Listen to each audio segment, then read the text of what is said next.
बच्चों मैंने तुम्हें आकृतियां पढ़ाई थी, है ना। आकृतियों के बारे में बताया था। आकृति क्या होती है? कोई बताएगा? कौन कौन सी आकृति के बारे में बताया था? त्रिभुज, हाँ, वृत्त, पंचभुज, हाँ, षटभुज, हाँ, मतलब बहुत सारी आकृतियों के बारे में बताया था, है ना। अब उसके बाद हम पढ़ेंगे परिमिति, परिमाप। क्या पढ़ेंगे? परिमाप। तो परिमाप के बारे में अभी तो जानकारी होगी नहीं, कुछ बच्चों को पता है? चलो हम बताएंगे। परिमाप ये दो शब्दों से मिलके बना है, परि प्लस माप, तो क्या हो गया? परिमाप। अब परिमाप क्या है? किसी भी आकृति की जितनी भी भुजाएं हैं उनका योग हमारा क्या कहलाता है? परिमाप कहलाता है। ठीक है, जैसे पहले इसकी डेफिनेशन समझो। रेखाखंडों से बनी किसी बंद आकृति की सभी भुजाओं की लंबाई का योग आकृति की परिमिति परिमाप कहलाती है। जैसे तुम्हें सामने कौन सी आकृति दिखाई दे रही है? त्रिभुज दिखाई दे रही है। त्रिभुज में 3 कोने हैं, ए बी सी, और इसमें कितनी भुजाएं हैं? भुजाओं से मिलकर बना हुआ है त्रिभुज। कितनी भुजाओं से? 3। अब मैंने कहा है कि हमें इसका परिमाप बताना है, ए बी सी। तो हमने क्या कहा है कि इस आकृति की जितनी भी भुजाएं हैं उनका योग हमारा परिमाप होगा। तो जैसे एक भुजा ये हो गई, एक ये हो गई, एक ये हो गई, तो ए बी एक भुजा हो गई बच्चों, प्लस बी सी प्लस सी ए, तो ये हमारा क्या हो गया? इस आकृति का परिमाप हो गया। क्या हो गया? परिमाप हो गया। इतना समझ में आया? परिमाप क्या होता है? चाहे वो कोई भी आकृति हो, वर्ग भी हो सकती है, आयत भी हो सकता है, षटभुज भी हो सकता है, पंचभुज भी हो सकता है ना। 8 भुजाएं भी हो सकती है, 10 भुजाएं भी हो सकती है। कितनी भी भुजाओं से बनी हुई आकृति हो उसका परिमाप होता है सभी भुजाओं का योग। योग तो समझते हो? जोड़ना। क्या होता है? जोड़ना। हाँ, इस तरह से नहीं समझ में आया तो ये समझो, रेखाखंडों से घिरी किसी भी बंद आकृति की सभी भुजाओं की माप का योग उस आकृति का परिमाप होता है। अब एक चीज और समझ में आई, इसमें कहा है बंद आकृति। यहाँ भी हमारा बंद आकृति आया है, यहाँ भी बंद आकृति आया है। अब बंद आकृति और खुली आकृति में भी अंतर समझेंगे। खुली आकृति क्या होती है? ऐसी आकृति जो एक बिंदु से शुरू होकर किसी अन्य बिंदु पर समाप्त होती है उसे खुली आकृति कहते हैं। जैसे देखो, ये मैंने एक आकृति बनाई हुई है, ये खुली आकृति लग रही है या बंद लग रही है? खुली आकृति क्यों है? अनूप बताओ बेटे यहाँ की, ये खुली आकृति क्यों है?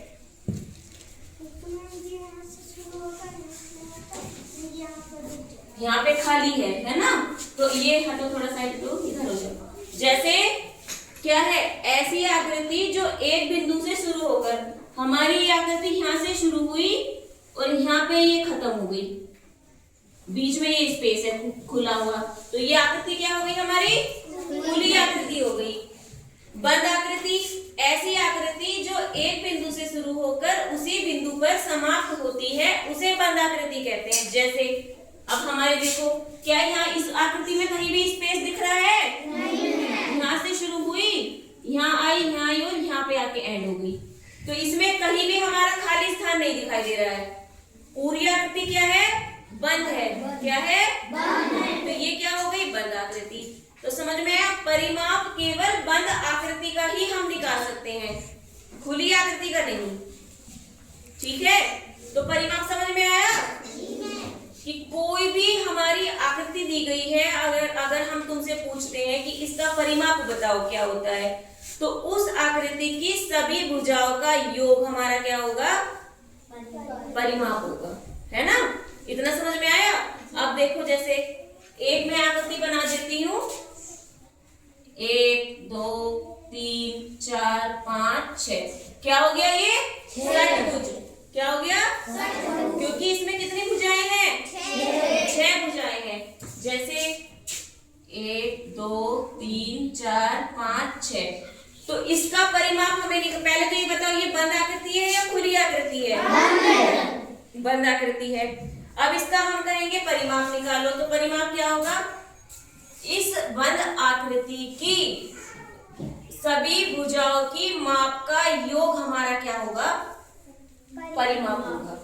जैसे यहाँ से यहाँ तक, यहाँ से यहाँ तक, यहाँ से यहाँ तक, ठीक है, ये यहाँ से यहाँ तक, यहाँ से यहाँ तक, यहाँ से यहाँ तक, तो जितनी भी 6 भुजाएं दी गई है, 6 भुजाओं का योग हमारा क्या हो गया? परिमाप हो गया। तो सभी को क्लियर हुआ? कोई ऐसा बच्चा जिसे अभी क्लियर नहीं हुआ हो? अच्छा, तो पहले मुझे ये बताओ, बंद आकृति क्या होती है और खुली आकृति क्या होती है? कौन बच्चा आके समझाएगा?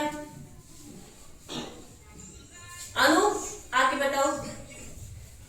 इन चारों चित्र में से देख के बताओ, ये जो आकृति है इसमें खुली आकृति कौन सी है और बंद आकृति कौन सी है? और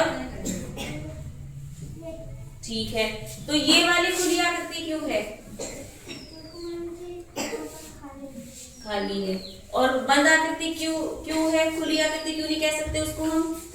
तीसरे नंबर वाली को देखो।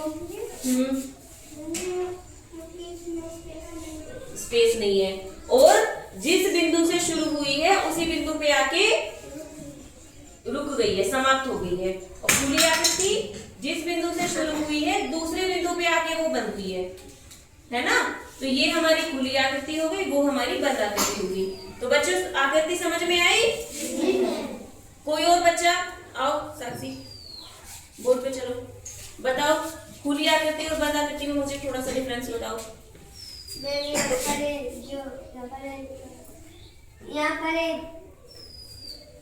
बताओ, कोई बात नहीं है, सीखोगी तभी आएगा। देखो, ये इस बिंदु से स्टार्ट हुआ है और दूसरे बिंदु पे आके समाप्त हो गया है, इसके बीच में जगह है नहीं, तो ये खुली आकृति हो गई। और बंद आकृति जिस बिंदु से स्टार्ट हुआ है उसी बिंदु पे आके समाप्त हो गया है, तो वो क्या हो गया बच्चों? बंद आकृति हो गई। अब परिमाप कौन बच्चा बताएगा आके? आओ सोनाक्षी, थोड़ा एक्सप्लेन करके बताओ, क्या समझ में आया है तुम्हें?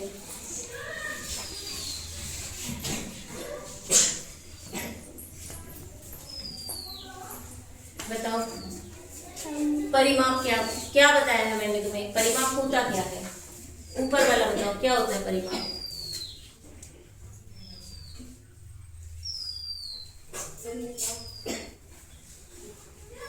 घबराओ नहीं, बताओ क्या होता है? परिमाप बंद आकृति। परिमाप बंद आकृति को नहीं कहते हैं, बंद आकृति को तो बंद आकृति ही कहा जाएगा। कोई बात नहीं है, दोबारा समझो। जैसे ये बंद आकृति है, हम तुमसे कहेंगे कि इसका परिमाप बताओ, तो जो बंद आकृति में जितनी भी भुजाएं दी गई हैं उन सभी का योग हमारा क्या होगा? परिमाप होगा। सीधी भाषा में समझो, जैसे हमारा ये बंद आकृति है, आकृति दिखाई दे रही है बच्चों, कितनी भुजाएं हैं इस आकृति में? 4। तो इन चारों भुजाओं को जोड़ देना है, इनकी जितनी भी हमारी लंबाई दे रखी होगी उन सबको हमें जोड़ देना है। जो हमारा जोड़ के उत्तर आएगा वो हमारा क्या हो जाएगा? परिमाप हो जाएगा। क्लियर हो गया? कोई बात नहीं, बैठो। और कोई बच्चा जिसे क्लियर नहीं हुआ है दोबारा बता देंगे। सबको क्लियर हो गया है? किस किस को नहीं हुआ है हाथ खड़ा करो। अच्छा, 1-2 बच्चे और हैं जिन्हें समझ में नहीं आया है, कोई बात नहीं, दोबारा समझाएंगे। देखो, रेखा खंडों से बनी किसी बंद आकृति की सभी भुजाओं की लंबाई का योग आकृति कहलाता है। जैसे देखो, एक हमने आकृति बना दी ये, अब ये कैसा दिख रहा है? बंद आकृति दिखाई दे रही है। कितनी भुजाएं हैं जरा गिनो? 1 2 3 4 5 6 7 8। कितनी भुजाएं हैं? 8। और मैंने जो वो बनाई थी आकृति उसमें कितनी भुजाएं हैं? 3। त्रिभुज में 3 है। अब ये जो षटभुज बनाया था इसमें कितनी भुजाएं हैं? 6। अब भुजाएं कितनी भी है उससे हमें नहीं फर्क पड़ता, है ना? हमें फर्क पड़ता है कि आकृति क्या है।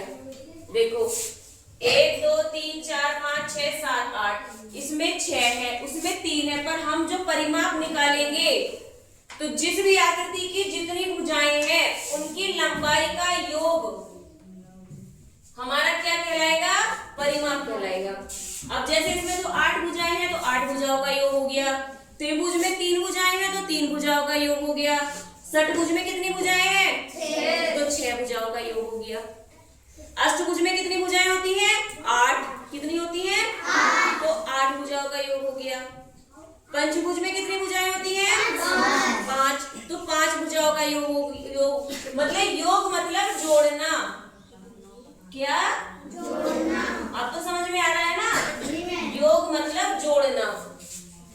कि जैसे देखो मान लो इसकी लंबाई 2 सेंटीमीटर हो गई है ना, इसकी भी 2 सेंटीमीटर हो गई, इसकी 2 सेंटीमीटर हो गई है ना, इसकी भी 2 सेंटीमीटर है, ये भी 2 सेंटीमीटर है, ये हमारी 6 सेंटीमीटर हो गई है ना, ये भी हमारी 2 सेंटीमीटर है और ये भी हमारा 2 सेंटीमीटर है।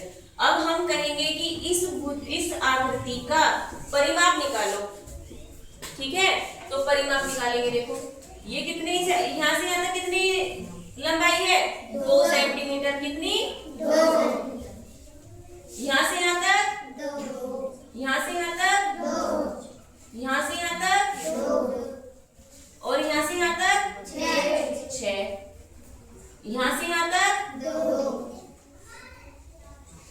यहाँ से यहाँ तक 2 और यहाँ से यहाँ तक 2। तो एक बार हम गिन लेंगे, गलती ना हो जाए। 1 2 3 4 5 6 7 8। 1 2 3 4 5 6 7 8। ठीक है, अब इनको हमें जोड़ के बता देना है कि इसका परिमाप 2 2 2 4 4 2 6 6 2 8 2 10 2 12 2 14 और 6 20। कितना हो गया? 20। तो 20 सेंटीमीटर हमारा परिमाप हो गया। क्लियर हो गया सभी को बच्चों? है ना? इतना तो समझ में आ गया कि परिमाप क्या होता है? किसी भी आकृति की सब दी गई भुजाओं का योग हमारा परिमाप होता है ना? समझ में आया इतना?